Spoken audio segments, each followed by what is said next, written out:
नमस्कार, मी गौरव मुठे, लोकसत्ताच्या वतीने तुमचं सगळ्यांचं स्वागत करतो. आज आपण आलोय एल-आय-सी म्युच्युअल फंडाच्या ऑफिसमध्ये आणि खास व्यक्ती आपल्यासमोर आज बसली आहे आणि आज सगळ्या बाजार कंडिशनबद्दल, म्युच्युअल फंडाबद्दल आपण त्यांच्याबद्दल माहिती जाणून घेणार आहोत. म्युच्युअल फंडामध्ये इन्व्हेस्टमेंट करण्याचा अप्रोच कसा हवा, तो आपण त्यांच्याकडनं जाणून घेणार आहोत. तर आज मी तुम्हाला ओळख करून देतो रविकुमार झा सर, जे एल-आय-सी म्युच्युअल फंडाचे एम-डी आणि सी-ई-ओ आहेत. सर, आपका स्वागत है. सबको नमस्कार करता हूँ, स्वागत करता हूँ और अभिवादन करता हूँ और आशा करता हूँ कि हमारी डिस्कशन, इंटरैक्शन बहुत अच्छी होगी। सर, सबसे पहला सवाल मैं शुरू करता हूँ। आप जानते हो कि जैसे अभी हालात जैसे खराब है, मतलब कि इंटरनेशनल लेवल पे जैसे वॉर चल रहा है, दूसरी तरफ यूएस जो फेडरल रिजर्व उनका जो बैंक है, वो भी इंटरेस्ट रेट उनके हाई है। इधर रिजर्व बैंक के जो रेट है वो हाई है, 6.5% रेपो रेट हुआ है। तो इस हालात में इन्वेस्टर का अप्रोच कैसे रहना चाहिए म्यूचुअल फंड में इन्वेस्टमेंट करने के लिए? बहुत ही अच्छे प्रश्न आपने किए हैं। मैं ये बताना चाहूँगा कि जहाँ तक भारत अपने देश की बात है, 3 डीज़ बहुत इम्पोर्टेंट हैं। फर्स्ट एंड फ़ॉरमोस्ट है डीग्लोबलाइज़ेशन, दूसरा है डेमोग्राफ़ी, क्योंकि हमारी पॉपुलेशन है 144 करोड़। ग्लोबलाइज़ेशन से मेरा कहने का मतलब था कि चाइना प्लस वन स्ट्रैटेजी है। गवर्नमेंट के द्वारा पीएलआई स्कीम में करीब 2 लाख करोड़ से ज़्यादा का इन्वेस्टमेंट दिया गया है मैन्युफैक्चरिंग इंडस्ट्रीज़ को आत्मनिर्भर रोड पे मेक इन इंडिया पे लेके आने के लिए।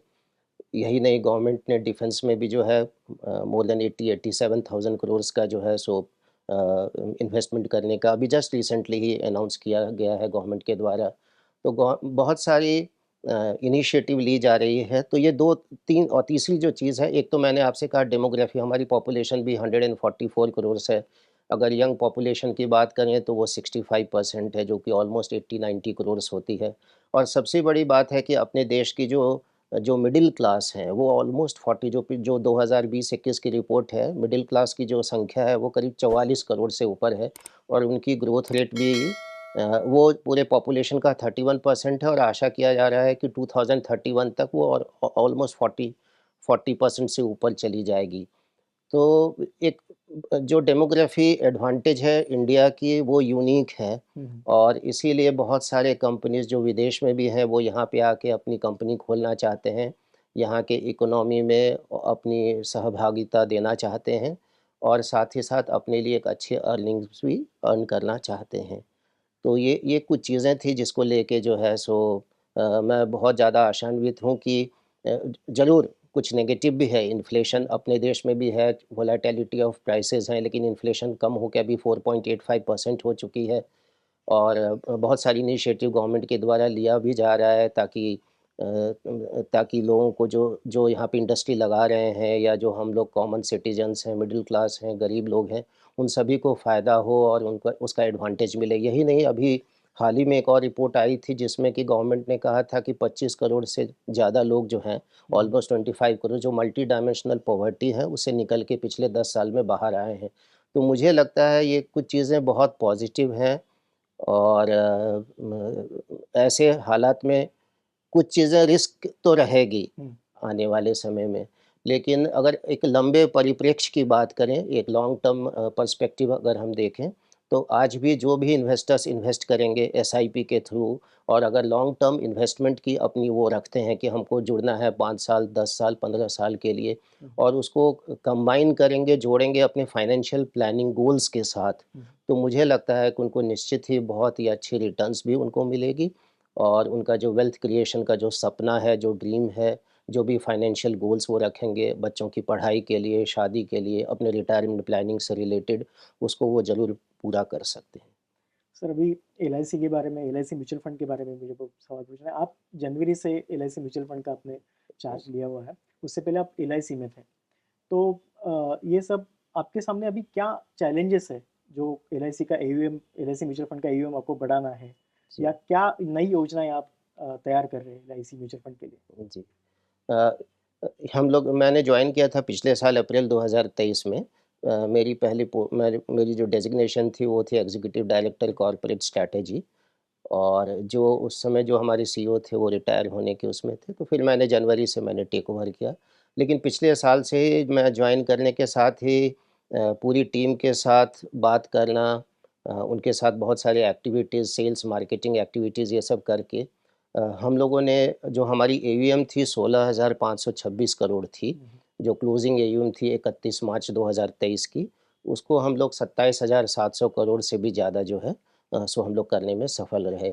और दूसरी चीज़ है क्वार्टरली एयूएम होती है, एवरेज एयूएम क्वार्टरली, जिस पे कि इंडस्ट्री के द्वारा मार्केट शेयर ये सब मापा जाता है कि कितनी मार्केट शेयर है, क्या परफॉर्मेंस है। तो क्वार्टरली अगर एयूएम, एवरेज एयूएम की बात करें तो 31 मार्च को हमारी 17,700 करोड़ के आसपास थी, जो 31 मार्च 2024 को 1 साल के बाद ये 30,171 करोड़ जो है 30,171 करोड़ हो गया क्वार्टरली एवरेज एयूएम, और हमारी ग्रोथ रेट 71% हुई। इनफैक्ट म्यूचुअल फंड इंडस्ट्री की बात करें, पूरी इंडस्ट्री करीब 34% ग्रो की है। लेकिन हम लोग बहुत ही सौभाग्यशाली हैं क्योंकि हमारी सारी टीम का बहुत मेहनत है। जितने भी हमारे इन्वेस्टर्स हैं, डिस्ट्रीब्यूटर्स हैं, कॉरपोरेट्स हैं, उन्होंने हम लोगों को अपना प्यार और अपना जो है सम्मान दिया और हम लोगों को सपोर्ट किया, और उसी के फलस्वरूप हम लोग 71% ग्रो करके 30,000 करोड़ से भी ज़्यादा हमारा जो है क्वार्टरली एवरेज एयूएम रहा है। अब इस साल की जो बात है, हम लोग देखिए हमारी कंपनी की जो विज़न है वो है कि to be a trusted partner, to be a trusted partner for wealth creation and a mutual fund of choice. तो हम लोग मतलब हम लोग चाहते हैं कि हम अपने जो हमारे पार्टनर्स हैं, हमारे इन्वेस्टर्स हैं, कस्टमर्स के लिए हम लोग एक विश्वसनीय म्यूचुअल फंड हाउस के रूप में उनके सामने रहें और एक अच्छी रिटर्न और अच्छी वेल्थ क्रिएशन उनको दे सकें। तो इसमें 3 चीज़ हम लोग जो है सो इस साल मेरे आने के बाद मैंने 2-3 चीज़ जो रखा है सोच के मैं लेके चल रहा हूँ। सबसे पहले है कि हमारी ब्रांचेज़ जो हैं, शाखाएँ अभी जो हैं, सो केवल 36 हैं, 36 है ऑल इंडिया में। तो मैं मानता हूँ कि अगर हमको ग्रो करना है, आगे बढ़ना है, और अगर हमको इसी को अपने एएमसी को 1 लाख, 2 लाख, 5 लाख, 10 लाख करोड़ करना है आगे आने वाले भविष्य में, तो हम लोगों की ब्रांचेज़ की संख्या जो है, नंबर्स जो हैं, वो बढ़ने चाहिए। तो इस साल हम लोग की टारगेट है पहला कि हम इसको 36 से कम हाफ़ सेंचुरी कंप्लीट करेंगे। 12, 13, 14 तक हम ऐड करके कोशिश करेंगे कि 50 के नज़दीक हम पहुँचे इस फाइनेंशियल ईयर में, पहली चीज़। दूसरी है कि जो लोग हैं हमारे साथ जुड़े हुए हैं, मैं हूँ केवल एलआईसी से, बाकी हमारी पूरी टीम जो 250, 250 प्लस जो ऑफिसर्स हैं, वो सभी हैं मार्केट से, प्रोफेशनल्स हैं।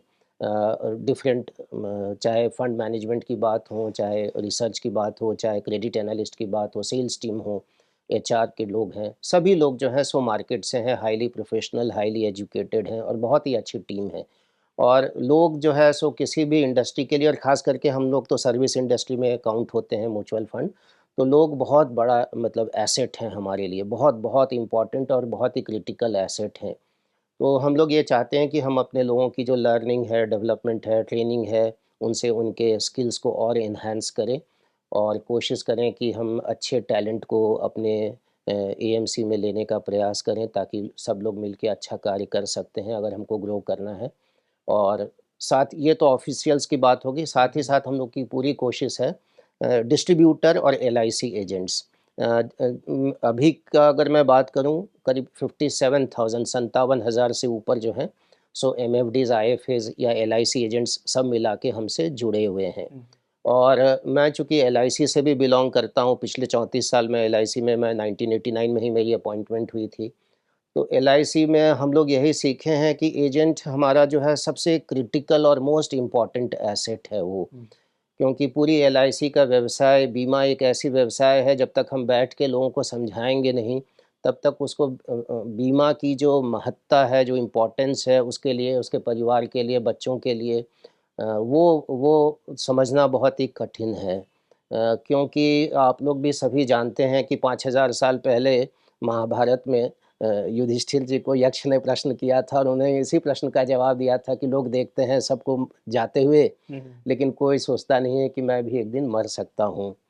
तो तो हम लोग उस बैकग्राउंड से आते हैं और इसीलिए मेरी है कि मेरी ये कोशिश है इस यहाँ जॉइन करने के बाद, पिछले साल से और इस साल भी बहुत ज़्यादा है, कि मैं जितने भी आईएफएस हैं, डिस्ट्रीब्यूटर्स हैं, हमारे एलआईसी के एजेंट्स हैं, उन सब से जुड़ूँ, सबसे बात करते रहूँ, कम्युनिकेट करते रहूँ उनकी ट्रेनिंग प्रोग्राम्स, उनके लिए जो भी संभव हो सके सहायता के लिए उनको हेल्प कर सकूं, और वो भी फिर हमको इंटर्न जो उनके कस्टमर इन्वेस्टर्स की नीड है उसको देखते हुए फाइनेंशियल प्लानिंग करते हुए उनको सजेस्ट करें। तो ये हमारी दूसरी ये है। और तीसरा है, एक चीज़ और है, देखिए म्यूचुअल फंड चूँकि हाईली कॉम्पिटिटिव है, 45 एएमसीज़ हैं, तो रिटर्न्स एक बहुत ही क्रिटिकल कंपोनेंट है for growth of the AMC. तो हम लोगों की बात हुई, हम अपनी इक्विटी टीम को भी स्ट्रेंथन कर रहे हैं, उनको भी पूरी कोशिश लगी हुई है और बात भी हुई है। डेट हमारी बहुत अच्छी है, इक्विटी भी हमारी बहुत अच्छी है, लेकिन तथापि हम लोग जो है, चूँकि आईडीबीआई म्यूचुअल फंड आ गया है, 39 स्कीम्स ऐड हो गए हैं, अब हो गए हैं टोटल हमारे बास्केट में। तो हम लोग फंड मैनेजमेंट, रिसर्च एनालिस्ट सबको स्ट्रेंथन करते हुए हमारी पूरी कोशिश है कि हम जो परफॉर्मेंस है हमारे स्कीम्स में, उसको हम कंसिस्टेंट और बहुत अच्छा निकाल के दें, ताकि सभी इन्वेस्टर्स को इन्वेस्ट करने में सुविधा भी हो और उनकी जो भी फाइनेंशियल गोल्स है उसको भी वो ज़रूर पूरा कर सकें। सर अब एक थोड़ा सा तीखा सवाल पूछता हूँ। जैसे आपके पीछे एलआईसी का बहुत बड़ा बैकग्राउंड है उसका, बैकग्राउंड जी। तो एलआईसी जो देश की सबसे बड़ी कंपनी है, जी। जो इंस्टीट्यूशन बहुत बड़ी फाइनेंशियल इंस्टीट्यूशन है, तो ये होते हुए भी एलआईसी म्यूचुअल फंड ज़्यादा आगे क्यों नहीं बढ़ पाया, जिसका एयूएम अभी भी 30,000 करोड़ ही है, जो कि म्यूचुअल फंड इंडस्ट्री का देखा जाए तो 50 लाख करोड़ के आसपास पहुंच गया है। तो 1 लाख तक भी अभी तक नहीं पहुंची है, तो क्या खामियां रही होगी आज तक, या फिर आगे डिजिटल में आप कुछ थोड़ा पीछे हैं ऐसा लगता है, जी। क्योंकि बहुत सारी नई कंपनीज इसमें आ रही है जो कि टेक रिलेटेड कंपनी है जो जी। म्यूचुअल फंड अभी जी। प्रोवाइड कर रही है, तो इसके ऊपर आपका क्या कहना जी। अ, ये प्रश्न आपका गौरव जी बहुत बहुत ही इंटरेस्टिंग है। मैं ये कहना चाहूँगा, आप लोग सभी लोग, बहुत लोग जानते भी होंगे कि बीच में हम लोगों ने टाई अप भी किया था नोमुरा के साथ, जो है? कि 2015-16 में फिर वो टाई अप चूँकि सक्सेसफुल नहीं हुआ, तो फिर उसको चेंज करना पड़ा। अब हम लोग खुद ही रन कर रहे हैं। तो एलआईसी के द्वारा और एलआईसी म्यूचुअल फंड की ग्रोथ हो, इसके लिए बहुत प्रयास, भरसक प्रयास लगातार जारी है। कोशिश की जा रही है, लेकिन कहते हैं ना कि कभी-कभी लक जो है सो फ़ेवर नहीं करता है। तो मुझे यही लगता है कि शायद हम लोगों को जो है लक या फॉर्च्यून जो है सो फ़ेवर नहीं किया है। क्योंकि एलआईसी टॉप मैनेजमेंट के द्वारा, बोर्ड के द्वारा बहुत सपोर्ट है हम लोगों को कि हम लोग अच्छा करें, और टाइम टू टाइम हम लोगों के साथ उनका इंटरैक्शन भी होता है, हम लोग को गाइड भी करते रहते हैं, और कोई भी चीज़ हम लोग कहते हैं तो उसमें बहुत मानते भी हैं और बताते भी हैं। नो डाउट हम लोग उतना ग्रो नहीं कर पाए। इनफैक्ट एक कुछ समय पहले हम लोग थे, करीब 55,000 करोड़ पे हमारी थी भी एयूएम 2015-16 में, फिर धीरे से कम हो गया। लेकिन इसीलिए हम लोग जो है पिछले 3-4 साल से इक्विटी पे अब हम लोग बहुत फ़ोकस कर रहे हैं। पहले डेट पे बहुत ज़्यादा फ़ोकस था। डेट में लेकिन फंड्स आते-जाते रहते हैं, ये रहता है। इक्विटी में फंड आएगा तो उसकी एक स्टेबिलिटी बनी रहती है। तो यहाँ पे मैं आप सभी से कहना चाहूँगा कि पिछले 5 साल में 2019 में हमारी इक्विटी की एयूएम थी 2,983 करोड़, करीब 3,000 करोड़ के आसपास। लेकिन इस साल जब इस फाइनेंशियल ईयर को हमने क्लोज़ किया 31 मार्च 2024 को, तो 13,000 करोड़ से ज़्यादा का एयूएम जो है सो इक्विटी में हो गया है। तो हम लोगों की पूरी टीम है, और equity fund management team, CIO, debt के सभी लोग, हम लोग सब लोग मिलके कॉन्शियसली प्लान किए हैं कि हम लोग जो है इसको ज़रूर डबल करेंगे। जिस तरह से ऑलमोस्ट डबल है, 71 7 मोर देन 70% का ग्रोथ हम इस फाइनेंशियल ईयर में किए हैं। तो हम लोग की कोशिश है कि हम ज़रूर इसको डबल करें। अगले साल 31 मार्च 2025 का जब हम फाइनेंशियल ईयर क्लोज़ करें तो कम से कम डबल ज़रूर हो जाए हम लोग। ये हम लोगों की कामना है, और इसी के बेसिस पे पूरी प्लानिंग भी हुई है। और जहाँ तक डिजिटल का बात है, मैं आपको बताना चाहूँगा कि हम लोगों ने अपने वेबसाइट जो है www.licmf.com, उसको बहुत रिवैम्प किया गया है, और उसको बहुत ही सुलभ किया गया है। इनफैक्ट मैं आपको बता दूँ, मैं जब से आया हूँ तब से मैं लगातार उसी के द्वारा अपनी इन्वेस्टमेंट भी करता हूँ। मैं खुद ही नहीं, मेरा बेटा भी है, वो भी जो है सो उसी से इन्वेस्ट करता है। LICMF डॉट बहुत ही सिंपल और बहुत ही कन्वीनिएंट बना दिया गया है।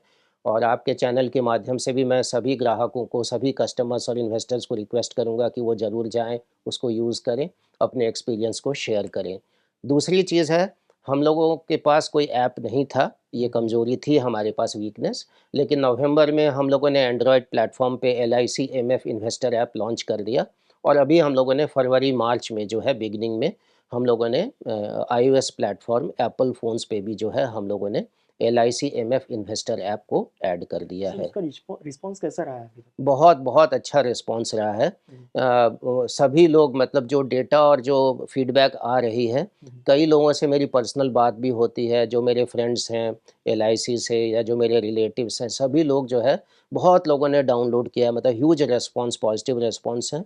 और उसमें बहुत सिंपल भी है, जैसे ही हम लोग अपना पैन नंबर और OTP के साथ उसमें ऐड कर देते हैं, तुरंत हमारी फ़ोलियो और कितना हमारा ग्रोथ हुआ है, ये सब बहुत बहुत अच्छे से जो इन्वेस्टर ऐप है उसको डेवलप किया गया है। और मैं सभी से रिक्वेस्ट करूंगा, सभी इन्वेस्टर से, कि आप लोग भी ज़रूर अपने अपने फ़ोन्स पे डाउनलोड करिए, इन्वेस्ट करिए और हमको अपना सहयोग और प्यार और ये दीजिए। आपको निश्चित ही आपकी जो जो भी आपकी ड्रीम्स हैं फुलफ़िल होंगी। सर अभी फिलहाल सेबी ने स्मॉल कैप और मिड कैप स्टॉक के बारे में थोड़ा कंसर्न चिंता व्यक्त की थी कि उनका वैल्यूएशन हाई है, तो जी, इसका इंडस्ट्री के ऊपर कुछ मतलब कि जो स्टॉक्स थे वो नीचे आए हुए थे, जी, लेकिन म्यूचुअल फंड इंडस्ट्री के ऊपर क्या आपको असर दिख रहा है? और जैसे आपने फोकस अभी इक्विटी पे ज़्यादा रखा है, जी। तो इसका ओवरऑल मार्केट के ऊपर क्या असर पड़ सकता है? देखिए, मैं अपने बारे में कह सकता हूँ और उसी हम्म, से फिर हम हो सकता है कि इस डिस्कशन को आगे ले जाएँगे। जहाँ तक हमारे पास पहले ये फंड नहीं थी, मिड कैप और स्मॉल कैप दोनों फंड नहीं था। हम्म, जब IDBI म्यूचुअल फंड के साथ हमारी मर्जर हुई 29 जुलाई को और उनके स्कीम्स को इंटीग्रेट किया, तो उसमें ये दोनों स्कीम भी हम लोगों को मिली। LIC MF, फिर हमने मिड कैप फंड उसको डिक्लेयर किया और LIC MF स्मॉल कैप में उसको कन्वर्ट किया। और उसकी पोर्टफोलियो सैनिटाइजेशन ये सब करने के बाद अब उसमें हम लोगों को अच्छा ये मिल भी रहा है, अच्छे AUM भी आ रही है, लोग जुड़ भी रहे हैं। हम्म, और सेबी का जो गाइडलाइंस अभी कुछ दिन पहले आया था, पिछले महीने जो आया था, सेबी का, एमफी का, सभी का, तो हम लोग उसके बाद से डे टू डे अपने स्ट्रेस टेस्टिंग कर रहे हैं। ओके, तो स्ट्रेस टेस्टिंग का जो है सो 2 पैमाना है, 2 मापदंड है हम्म, कि आप 25% पोर्टफोलियो कितने दिन में आप लिक्विडेट कर हम्म, पाएँगे हम्म, और 50% पोर्टफोलियो कितने दिन में लिक्विडेट कर पाएँगे। तो ये दोनों ही पैमाने पे, दोनों ही बेंचमार्क पे जब हम लोगों ने अपना वर्किंग किया है, डे टू डे हम लोग का होता है, हर दिन हम करते हैं हम्म, और इसको टाइम टू टाइम हम लोग रिपोर्ट भी करते हैं। तो वहाँ पे हम लोग का जो लिक्विडेशन का है कि सेम डे हम लिक्विडेट कर देंगे। हम्म, विदिन 1 डे हम लिक्विडेट करके हम पैसा है वो हम हम्म, इन्वेस्टर्स को लौटा सकते हैं। तो ये पहली चीज़ है, इसीलिए घबराने की ज़रूरत ये ज़रूर है कि फ्रॉड है, कहीं पे हो सकता है वैल्यूएशन थोड़ी ज़्यादा होगी, लेकिन सभी में नहीं होगी, कुछ एक कंपनीज़ में होगी। हम्म, मैं इन्वेस्टर से सभी से यही रिक्वेस्ट करूँगा और आग्रह करूँगा कि अगर आप मिड कैप और स्मॉल कैप में आप इंटरेस्टेड हैं इन्वेस्ट करने के लिए, तो एक लॉन्ग टर्म व्यू लेके चलिए। आप ये मत सोचिए कि जो है हम 6 महीने में पैसा निकाल, वैसे भी इक्विटी इन्वेस्टमेंट, म्यूचुअल फंड की जो इन्वेस्टमेंट है वो लॉन्ग टर्म में ही जो है उसमें मैजिक ऑफ कंपाउंडिंग निकल के आती है। तो मेरा यही सभी से हम्बल रिक्वेस्ट होगा, सभी इन्वेस्टर से, कि मिड कैप और स्मॉल कैप में वो अगर इंटरेस्टेड हैं इन्वेस्ट करने के लिए, तो एक लॉन्ग टर्म पर्सपेक्टिव लेके चलें कि कम से कम मुझे 5 साल रहना है, कम से कम 10 साल रहना है, ताकि जो भी रिटर्न्स हैं वो उनको अच्छा मिले और एक एक स्टेबल रिटर्न्स मतलब अच्छी रिटर्न्स उनको जनरेट हो सके।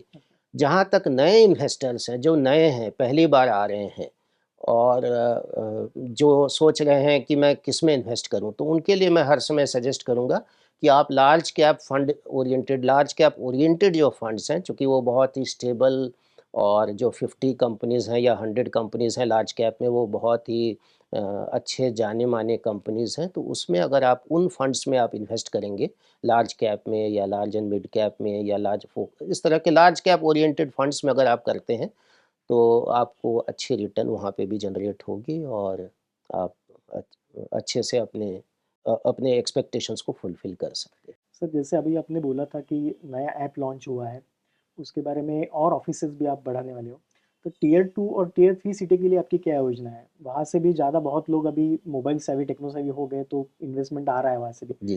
तो LIC म्यूचुअल फंड की वहाँ के लिए क्या योजना है?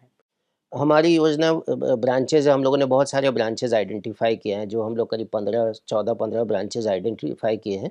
उसमें मेजर पोर्शन हम लोग टियर 2 और टियर 3 सिटीज़ में ही हम लोग जो है सो हम लोग का फ़ोकस है कि हम वहाँ करें। दूसरा, हम लोग जितने भी अभी जो भी हम सोशल मीडिया रिलेटेड कुछ भी एक्टिविटी कर रहे हैं, हम्म, एक हम लोगों ने SIP का वीडियो भी बनाया है, एक और भी 2-3 फंड्स का रिटायरमेंट प्लानिंग पे बना रहे हैं, बैलेंस एडवांटेज फंड पे बना रहे हैं, इस तरह से बहुत सारे हम लोग लेके आ रहे हैं। तो हम लोग की कोशिश है कि हम उसको रीजनल लैंग्वेजेज़ में भी करें, कम से कम 9 रीजनल लैंग्वेजेज़ में हम अपने वीडियोज़ को लेके आएँ, ताकि छोटे शहरों में बताने में ईज़ी हो। उनकी उसका खुद की प्रचार भाषा प्रसार कर में सकें। बताएँगे तो उनको ज़्यादा समझ में आएगा और वो उसको कैच करेंगे। हुँ, हुँ। तीसरा है, जो हम बहुत सारे लीफ़लेट और पैम्फ़लेट हम लोग को बनाना पड़ता है हर स्कीम से रिलेटेड। हुँ, हुँ। तो उसमें भी जो ये मार्केटिंग के जो लीफ़लेट्स हम बनाते हैं, उसको भी हम लोग लोकल लैंग्वेज में ट्रांसलेट करके पब्लिश करते हैं और अपने सभी ब्रांचेज़ को भेजते हैं डिस्ट्रीब्यूशन के लिए। क्योंकि वो बहुत ज़रूरी रहता है, जो लोग लोकल लैंग्वेज को ज़्यादा ईज़िली कैच कर सकते हैं, उनके लिए वो फिर बहुत ही कन्वीनिएंट मोड हो जाती है। तो ये 3 चीज़ के साथ-साथ एक और जो चीज़ बहुत इम्पोर्टेंट है, वो है इन्वेस्टर अवेयरनेस प्रोग्राम्स, आईएपी का।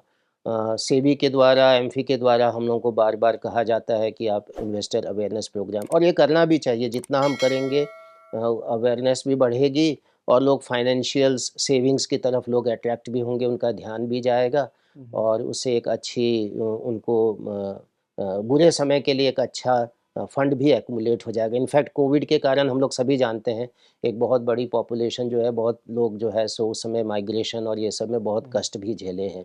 तो इन्वेस्टर अवेयरनेस प्रोग्राम्स जो हम लोग करते हैं, वो हम लोग छोटे सिटीज़ में ज़्यादा फोकस कर रहे हैं और वहाँ के लोकल लैंग्वेज में, हिंदी में, बांग्ला में, तमिल में हुँ। ये करने का प्रयास करते हैं, ताकि जो जो लोग उस इन्वेस्टर्स कस्टमर्स जो आएँगे, वो उन भाषा में म्यूचुअल फंड के जो कॉन्सेप्ट्स हैं, जो सेविंग्स के, जो फाइनेंशियल प्लानिंग की बातें हैं, वो अच्छे से कैच कर सकें। सर, हमको ये जानना भी बहुत आनंद हुआ कि आप खुद का अपना वेल्थ मैनेजमेंट कैसे करते हो? और जैसे आपने आपके बेटे का भी ज़िक्र किया, जी, तो वो कब से वेल्थ मैनेजमेंट मतलब करने लगा है या इन्वेस्टमेंट करने लगा है? तो उसके जी। बारे में भी थोड़ा बताइए। जी। मैं तो इन्वेस्टमेंट शुरू से ही, जब मैं 1989 में एलआईसी जॉइन किया था, तभी से मैं इन्वेस्टमेंट करने लगा था। लोगों ने मुझे ज़बरदस्ती जो है सिखाया कि आप इन्वेस्टमेंट इंश्योरेंस, उस समय म्यूचुअल फंड उतनी पॉपुलर नहीं थी। हुँ, लाइफ इंश्योरेंस तो बहुत लंबे समय से है, बहुत ओल्ड है ये इंडस्ट्री, म्यूचुअल फंड तो रिसेंट ये है। तो पहले तो एलआईसी पॉलिसी और पीपीएफ, पीएफ यही सब में, एनएससी ये सब में इन्वेस्ट करते थे। लेकिन 2010 के बाद जो है, सो म्यूचुअल फंड के बारे में थोड़ा-थोड़ा समझने लगे, तो फिर वहाँ पे इन्वेस्टमेंट मैंने अपनी शुरू की और मैं नॉर्मली डिजिटल जो वेबसाइट है उसी से मैं इन्वेस्ट कर देता हुँ, हूँ। मुझे बहुत ही कन्वीनिएंट मोड लगता है। ये केवाईसी कराना कुछ भी हो, बहुत सब फैसिलिटीज़ हमारे एलआईसीएमएफ का जो www.licmf.com है, हुँ, सारे फैसिलिटीज़ हैं। तो मैं सारी इन्वेस्टमेंट वहीं से करता हूँ, अपनी सभी जितनी भी हैं। और मेरा बेटा जो है 2006 वो 2012-16 में पास आउट किया, इंजीनियरिंग बीटेक किया उसने कंप्यूटर साइंस से। तो उसको पास करने के साथ ही उसको जॉब मिल गया। हुँ, तो सिंस 2016 ऑनवर्ड्स जब से उसको सैलरी स्टार्ट हुआ है, मैंने उसको म्यूचुअल फंड में भी जो है सो ऐड ऑन कर दिया है। म्यूचुअल फंड में भी वो इन्वेस्ट करता है, डिफरेंट एसआईपीज़ हैं। बहुत सारे दूसरे फंड हाउसेज़ में भी हैं और एलआईसी म्यूचुअल फंड के भी स्कीम्स में हैं और बहुत अच्छा एक्सपीरियंस है। इनफैक्ट अभी तो 20% मेरा डिडक्ट होता है compulsorily skin in the game, जो अलाइनमेंट ऑफ हुँ, इंटरेस्ट है। हुँ। और मैं देखता भी हूँ कि सभी में फंड अच्छी जो सीएजीआर है, सभी में बहुत-बहुत अच्छी एलआईसीएमएफ के सारे स्कीम्स में निकल के आ रही है। तो जैसे सोशल मीडिया पे अभी सब जगह पे सब एक्सपर्ट हो गए, बहुत सारे वीडियोज़ लोग करते हैं, लेकिन फाइनेंशियल प्लानर का है मतलब कि होना कितना ज़रूरी है? एडवाइज़र का होना कितना ज़रूरी है? जी, फाइनेंशियल एडवाइज़र कितना होना जी, जी। फाइनेंशियल प्लानर या फाइनेंशियल एडवाइज़र होना बहुत-बहुत इम्पोर्टेंट है। इसलिए क्योंकि एमएफडी या जो आईएफए है या एलआईसी एजेंट है, चाहिए? वो घर में बैठ के या आपके ऑफ़िस में बैठ के आपको जो है सो पूरी कैलकुलेशन, पूरी डिस्क्रिप्शन दे सकता है, आपके एसेट्स का, आपके लायबिलिटीज़ का असेस कर सकता है, इवैल्यूएट करके आपकी नेटवर्थ कितनी है और क्या आपकी लायबिलिटीज़ हैं, फैमिली साइज़ क्या है, उस हिसाब से वो पूरी गाइडेंस आपको दे सकता है और ये बहुत ज़रूरी भी है। फाइनेंशियल प्लानिंग करना, क्योंकि कोई भी कॉस्ट आज ₹100 है, लेकिन इन्फ्लेशन हर साल अगर एवरेज हम 5% भी मान के चलें, हुँ, तो over a period of time वो अगर अगर ₹100 में मेरा घर चल रहा है, तो यही हो सकता है कि 5 इयर्स के बाद ये 150 हो जाए और अगर 10 साल की बात करें तो डबल से भी ज़्यादा उसकी कॉस्ट हो जाएगी। इसी तरह बच्चों की एजुकेशन की बात है, वहाँ पे तो मुझे लगता है इन्फ्लेशन से उसका कोई रिलेशनशिप नहीं है। कॉस्ट तो वहाँ बहुत ही जियोमेट्रिक प्रोग्रेशन पे बढ़ती है। एजुकेशन की बात करें, जो एजुकेशन बहुत कम कॉस्ट में पहले होती थी विद इन ए लाख, अब वो मतलब इन लैक्स होती है। जो पहले थाउजेंड्स में होती थी वो इन लैक्स होती है, 20-25 लाख, 30 लाख। और अगर आप फॉरेन यूनिवर्सिटी या फॉरेन कोई कोर्स करना चाहते हैं तो वहाँ ऑलमोस्ट 50 लैक्स 1 करोड़ तक उसकी जो है एक्सपेंसेस हो सकती है। तो मेरा इसीलिए मैं सभी से यही कहता हूँ, अपने जितने भी मेरे फ्रेंड्स हैं, रिलेटिव्स हैं, मैं सबको यही कहता हूँ कि म्यूचुअल फंड एडवाइज़र होना, एलआईसी एजेंट होना जिसके पास दोनों चीज़ है, सभी चीज़ें हैं, उससे इंटरैक्ट करना, थोड़ा आधा 1 घंटा बैठना बहुत ज़रूरी है, जिससे कि एक पूरी 360 डिग्री प्लानिंग हो जाती है।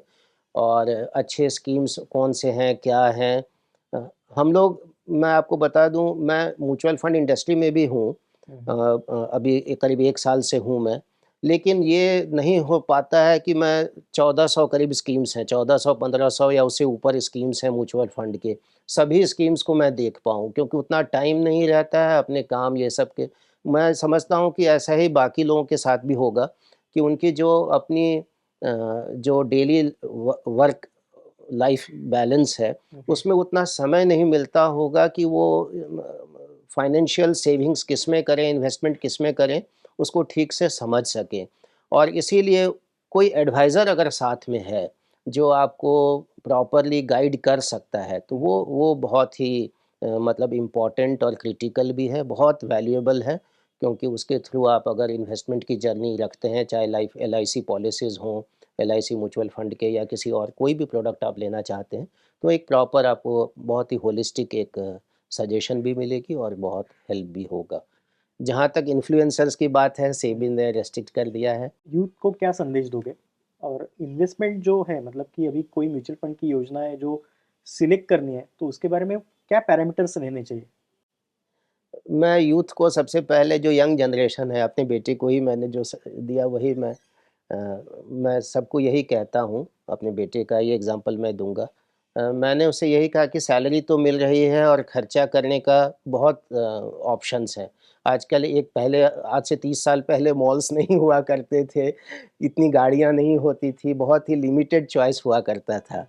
आजकल अनलिमिटेड चॉइस है, चाहे मॉल्स की बात करें, चाहे फ्लाइट की बात करें, टैक्सी की बात करें, कार्स की बात करें, पैसेंजर व्हीकल्स की बात करें, कोई भी चीज़ किसी भी सेगमेंट में देखें, देयर आर मल्टीपल ऑप्शंस। तो एक्सपेंस का कोई लिमिट नहीं है, लेकिन हमको ये ज़रूर है, मैं अपने बेटे को बताया कि एक्सपेंस कितना भी करो, लेकिन ये ज़रूर है कि अपनी जो सेविंग्स है उसको प्रॉपरली उसको जॉट डाउन करके, उसका एनालिसिस करके अपनी इन्वेस्टमेंट करते रहो, ताकि ये फंड भी जो है तुम्हारा एक एक पैरेलल फंड जो है खड़ा हो सके। दूसरी चीज़ क्या है, जो सबसे बड़ी बात है कि रिटायरमेंट में अब पेंशन स्कीम पहले हुआ करती थी। हम लोग जैसे एलआईसी से हैं तो हमारे पास पेंशन स्कीम है, म्यूचुअल फंड में पेंशन स्कीम नहीं है। तो 95-96% पॉपुलेशन इंडिया की ऐसी है जिसके पास कोई रिटायरमेंट स्कीम नहीं है। तो नए बच्चों को, मैं नए लोगों को ज़रूर कहूँगा कि आप सेविंग्स करिए। ठीक है, 20s 30s में है, आपके लिए रिटायरमेंट की प्लानिंग बहुत लंबा आपको लगता है, लेकिन सेविंग्स करिए, इन्वेस्टमेंट करिए म्यूचुअल फंड में, लाइफ एलआईसी पॉलिसीज़ में, जो भी आपको जहाँ पे भी मिलता हो, सभी अच्छे हैं। सेविंग्स, मैं मानता हूँ कि सेविंग्स किसी भी कैटेगरी में हो, इनिशियली जब आदमी जॉइन करता है तो बैंक अकाउंट खोलता है, एफडी लेता है, तो जैसे-जैसे पैसा हो, थोड़ा और पैसा हुआ तो हम इंश्योरेंस लिए, पहले मेडिक्लेम और ये सब अपनी जो प्रोटेक्ट किया, फिर लाइफ इंश्योरेंस लिया, फिर और पैसा अगर हमारे पास बचा तो हम म्यूचुअल फंड इन्वेस्टमेंट ये सब कर सकते हैं। तो मेरी सभी से रिक्वेस्ट होगी, सभी यंग जो इथिकल इन्वेस्टमेंट है, बिटकॉइन ये सब पे नहीं जाएँ, डाइवर्ट नहीं हों, प्रॉपर इन्वेस्टमेंट, बहुत सारे अच्छे-अच्छे स्कीम्स हैं, गवर्नमेंट के भी स्कीम्स हैं, बहुत सारी कंपनीज़ हैं, लाइफ इंश्योरेंस, मेडिक्लेम, ये सब बहुत इम्पोर्टेंट है, म्यूचुअल फंड बहुत इम्पोर्टेंट है, इन्वेस्ट करें। सेविंग्स मैं मानता हूँ कि बहुत इम्पोर्टेंट है सभी के लिए, सभी लोगों के लिए, क्योंकि सेविंग्स एक हमको स्ट्रेंथ देता है, एक बुरे समय में अपने फाइनेंशियल्स को स्ट्रॉन्ग करने का जो एक कैपेबिलिटी होती है, वो खड़े रहने के लिए हमको बहुत हेल्प करता है। और यही नहीं, बहुत सारे जो गोल्स हैं, अगर हमको बाहर ही घूमना है, फ़ॉरेन जाना है, हर 5 साल, 2 साल में जाना है, कोई गाड़ी लेनी है, घर लेना है, आजकल घर जो है लोग बड़े घर की चाहत हो गई है। तो उसमें बहुत ज़रूरी है कि घर के साथ-साथ हम एसआईपी करके अपनी सेविंग्स भी करते चलें, ताकि एक पैरेलल फंड हमारे लिए खड़ी हो सके, हमारे लिए, हमारी फैमिली के लिए। तो ऐसे में बहुत-बहुत ज़रूरी है कि सेविंग्स हर आदमी को करना चाहिए। बहुत-बहुत इम्पोर्टेंट और लाइफ़ का एक बहुत ज़रूरी हिस्सा है ये मैं मानता हूँ। सरांनी आपल्याला आत्ताच सांगितलंय, की बचत ही सगळ्यात महत्त्वाची आहे आणि रेग्युलर गुंतवणूक एस-आय-पीच्या माध्यमातून तुम्ही करत राहा, तर तुमचे सगळे ध्येय तुम्हाला गाठता येतील. शिवाय फायनान्शियल जो ॲडवायझर आहे, त्याचं खूप महत्त्व आहे. त्यामुळे फायनान्शियल ॲडवायझरच्या माध्यमातून सुद्धा तुम्ही गुंतवणूक करा, जेणेकरून तुम्हाला रिस्क त्यानंतरच्या गुंतवणुकीतल्या अडचणी तुमच्या दूर होऊ शकतात. सर आपने हमको टाइम दिया, बहुत-बहुत धन्यवाद आपका. जी, थैंक यू सारे व्यूअर्स को भी मैं बहुत-बहुत थैंक्स देता हूँ और आशा करता हूँ कि आपसे आगे आने वाले समय में और फिर से मुलाकात होगी। Thank you.